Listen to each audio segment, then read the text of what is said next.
also have social consequences. I mean, one of the important things about the humanities and the social sciences, if you like, is the training of citizens. Citizens,国民, right? Citizen. You learn about history. You learn about the history of your country. You learn about the literature of your country. Your identity is formed like that, and you learn how to be a good member of society or a bad member of society, whatever. If you can be a revolutionary too, if you want that. But anyway, the education, in other words, is a very important social aspect of the socializing aspect. Now, now all these educational institutions are talking about training global citizens.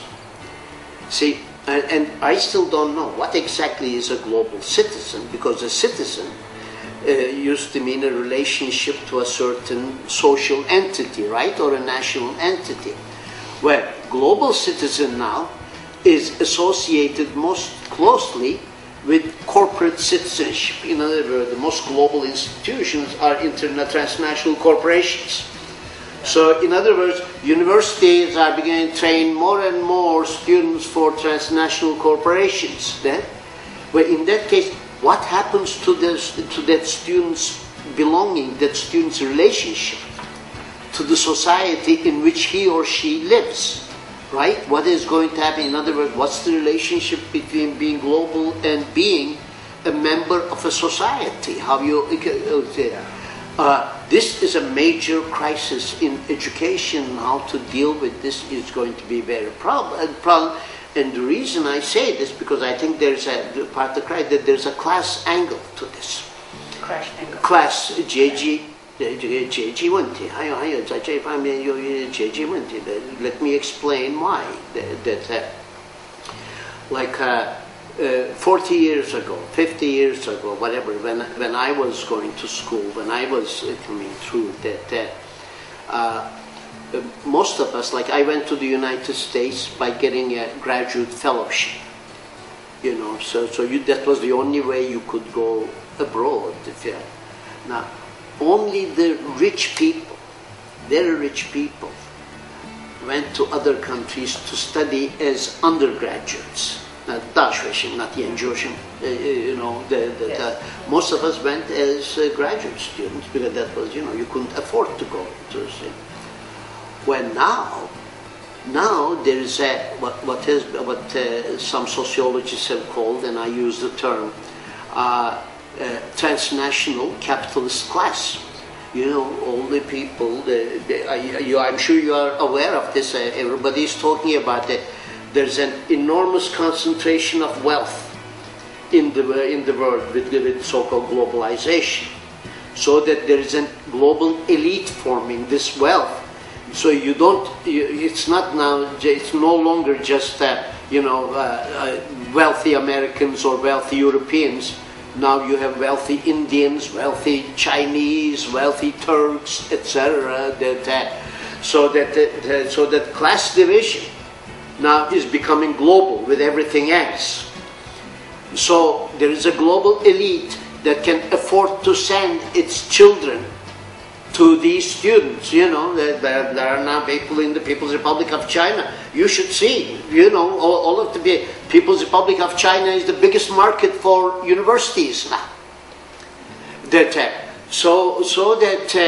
This global elite and obviously this also influences the content of the education, right? Because these people want to study some things that further contribute to their elite status. Like in the United States, and I know that the statistics are, 21% of foreign students in the United States are in business schools. Business is the biggest. I mean, it's not natural sciences, it's not cultural studies, business school. 18.9% are in engineering. Almost 9% are in physical and biological sciences, and another 8-9% are in communications and mathematics and computers and everything. So And if the humanities are not being marginalized, it's also because of this globalization of the university. It's not the old natural science, humanities kind of thing. And you can say maybe even the natural sciences are being marginalized because the emphasis on technology and business, not the sciences, not the abstract sciences. So we have got different kind of things happening, different kinds of formations at work that we have to be aware of. The problem is no longer the old problem of the natural sciences versus the social and humanity or the human sciences. The problem now is a transformation of the nature of the university, the different clientele with it. So what's going to happen to this is a very, very big problem, and we should be aware of that and not be stuck in old problems. Okay, I see. Wow. And how about Marxism? What's the effect of Marxism on both techno and human cultural sciences? And which is the affected the most? Yeah.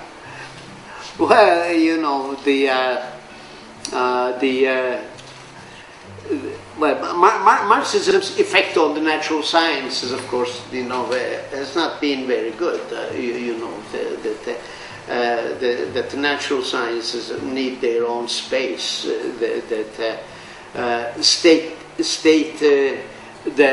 State-directed studies have never been very helpful to the natural sciences. Let